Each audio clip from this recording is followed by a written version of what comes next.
लेकिन शायद ये संभव नहीं हुआ। प्रशासन ने इतना भीड़ हो गया कि प्रशासन ने मना कर दिया कि आप मत आइए। तो अब क्या करेंगे, हमारे ऊपर भी चीज़ें हैं कि किसी को कुछ हो ना जाए, क्योंकि हमारी जनता ही हमारी सब कुछ है।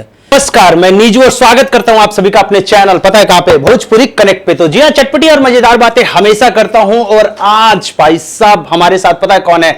Dabangg star, trending star, hit machine और अभी एक नया नाम पड़ा है, भोजपुरिया रजनीकांत। जी हां भाई साहब, वो आए हुए हैं पटना और भाई साहब हो चुके हैं कैंसिल शो।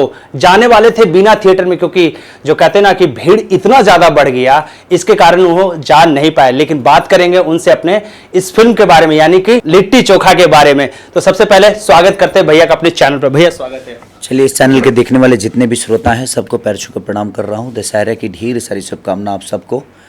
और मैं आया ही था मैं प्रमोशन के लिए, क्योंकि मुझे लगा जो बहुत दिन, काफ़ी दिनों से हम लोग पब्लिक के बीच में कभी गए ही नहीं। तो मैं आया कि कई सारे हॉल में जाना था मुझे। मैं सोचा था कि 2-3 दिन रह के और लोगों से मिलूँगा, उनका प्यार आशीर्वाद लूँगा डायरेक्ट जाके। लेकिन शायद ये संभव नहीं हुआ। प्रशासन ने इतना भीड़ हो गया कि प्रशासन ने मना कर दिया कि आप मत आइए। तो अब क्या करेंगे, हमारे ऊपर भी चीज़ें हैं कि किसी को कुछ हो ना जाए, क्योंकि हमारी जनता ही हमारी सब कुछ है। और उस जनता में से किसी को कुछ हो गया तो शायद हम अपने आप को माफ़ नहीं कर पाएंगे। इसी वजह से, यही रीज़न था, इसी की वजह से मैं नहीं जा पा रहा हूँ। तो यही है भैया। सबसे पहले तो फिल्म इतना एकदम धमाकेदार हुई है, चाहे हाजीपुर की बात कर ले या फिर यूपी की भी बात कर ले, हर जगह हाउसफुल है एकदम सिनेमाघर में। तो उसके लिए लिट्टी चोखा के लिए बारे में क्या कहना चाहेंगे? देखिए, लिट्टी चोखा, इसमें सबका योगदान है। सब कलाकारों ने बहुत अच्छा काम किया है। हमारे डायरेक्टर ने बहुत अच्छा काम किया, प्रोड्यूसर ने बहुत अच्छा काम किया, हमारे डिस्ट्रीब्यूटर, चाहे वो यूपी के हों या गुजरात के हों या हमारे पटना के परवीन भैया हों, सब ने अपना 110%, मुझे लगता है 200% सब ने रात भर जग के लोगों के बीच में अपनी चीज़ों को पहुंचाना, लोगों के बीच में अपनी चीज़ों को रखना, बहुत एक सिनेमा बनाकर और उसको हॉल तक ले जाना। हॉल के बाद एक डिस्ट्रीब्यूटर की जो जिम्मेदारी होती है उन्होंने बखूबी निभाया है। तो परवीन भैया को दिल से थैंक यू कि उन्होंने सिनेमा को जिया है और उनके ही ऑफिस से रिलीज़ हुई है। और एक और सिनेमा, बेहतर खूबसूरत सिनेमा एक और रिलीज़ होने वाली है छठ पे, जिसका नाम है आशिकी, और आप लोग को देखने को मिलेगी। इसमें कुछ अलग है। इस दुनिया, मैं हमेशा कोशिश कर रहा हूँ, अभी जितना भी मैं वर्क कर रहा हूँ, कि मैं मैसेज अपने सिनेमा के माध्यम से लोगों तक पहुँचाऊँ। क्योंकि अगर हमारे सिनेमा में मैसेज ना हो, हमारे सिनेमा से लोग अगर सीखें नहीं, तो फिर हमें सिनेमा करने का कोई मतलब नहीं।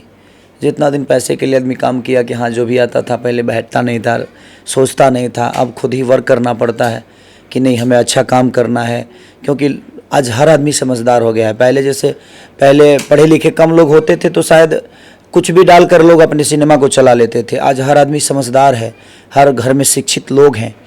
तो वो तो तभी आएंगे जब आप उनको कुछ देंगे, और आप नहीं देंगे तो शायद आप नहीं चल पाएंगे। ये मेरा सौभाग्य है कि लगातार इधर 3-4 फिल्में मेरी जो भी रिलीज़ हुई है, सबका ओपनिंग से लेकर और लोगों के अंदर जो जागरूकता है खेसारी के प्रति, वो बहुत ज़्यादा है।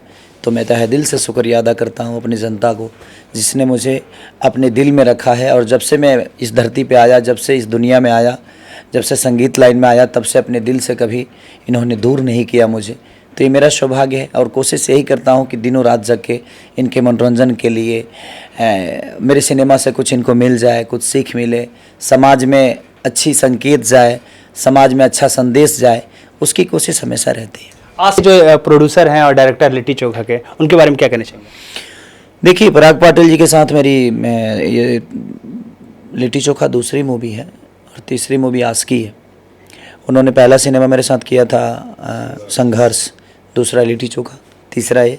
इसके बाद भी 3-4 फिल्में साइन किया हूँ। परवीन भैया के एक बैनर से भी सिनेमा बन रही है, उसमें भी वो डायरेक्टर हैं। तो कोशिश हमारी रहती है कि अच्छे डायरेक्टरों को देखिए, जबकि वो महाराष्ट्र के होके भी हमारे बिहार यूपी के और हमारे भाषा के लिए इतने अच्छा काम करते हैं, तो हमें कहीं ना कहीं फ़ख्र महसूस होता है कि हमारे अलग लैंग्वेज के लोग भी आकर हमारे भाषा के लिए इतना प्यार देते हैं। तो बड़ी काबिलियत तारीफ़ है। और प्रदीप भैया, पैसन है उनका सिनेमा बनाना। प्रदीप शर्मा ऐसे प्रोड्यूसर हैं कि मैं कह दूं कि भैया इसमें 2 करोड़ रुपए लगेंगे सिनेमा बनाने में, तो आदमी एक बार भी नहीं कहेगा कि नहीं 190 में बना दीजिए। वो कभी मुझे ऐसा बात नहीं बोले। तो कहीं ना कहीं प्रोड्यूसर वो पैसन के साथ अगर कोई भी काम होता है तो मुझे लगता है कि वो सार्थक होता है, और उसका रिज़ल्ट आप सबको देखने को मिला और लिट्टी चोखा में देखने को मिला भी कि लोगों का प्यार इतना ज़्यादा रहा कि हमारी बात सुनील भैया से हुई एक दिन जिस दिन रिलीज़ हुआ था। तो सुनील भैया ने एक बात कही, हमारे वो वूकर भी हैं और घोड़ासन में बड़ा, और उनके घर पे भी हम गए हैं, बड़े भाई की तरह हैं और आजीवन रहेंगे। तो उन्होंने एक बात बोली कि भाई बड़े बड़े स्टार एक चीज़ को लेकर नहीं आए, पब्लिक को घर से खींच कर नहीं लाए।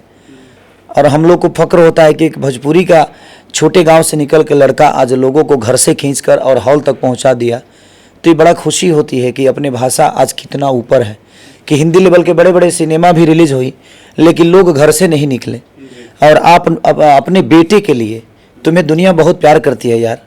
हम कहें कि हाँ भैया प्यार तो करती है, सब लोग बहुत प्यार देते हैं, मुझे अपने बेटे की तरह मानते हैं। तो नहीं यार, ये समझ में आ गया कि जब से आपका सिनेमा इधर कोरोना काल के बाद रिलीज़ हुआ है, लगातार आप लोगों के दिल में बसते जा रहे हो और लोग आपके लिए स्पेशल घर से निकलते हैं।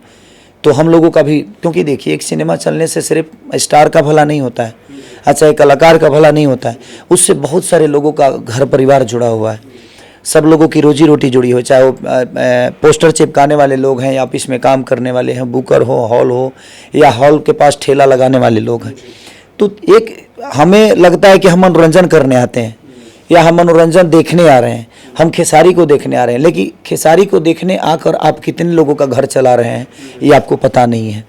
तो वो आप सिर्फ मनोरंजन करने नहीं आ रहे हैं, सिर्फ वो सिनेमा देखने नहीं आ रहे हैं, उस सिनेमा के माध्यम से आप कितने परिवार का घर चला रहे हैं। तो ये बड़ा ज़रूरी था और लगातार ये 3 मूवियों से मेरे हो रहा है कि लोग घर से निकल के और हॉल तक आ रहे हैं। और मुझे लगता है कि ये 3 सिनेमा तो लोगों को बहुत पसंद आया और इससे भी ज़्यादा पसंद आने वाली है आशिकी मेरी, क्योंकि उसमें एक अलग अंदाज़ है मेरा, एक अलग लेवल है, एक अलग कहानी है और वो रियलिटी पे कहानी है, रियलिटी बेस पे कहानी है और किसी की बायोग्राफी है। तो जब आप देखेंगे तो पता चलेगा।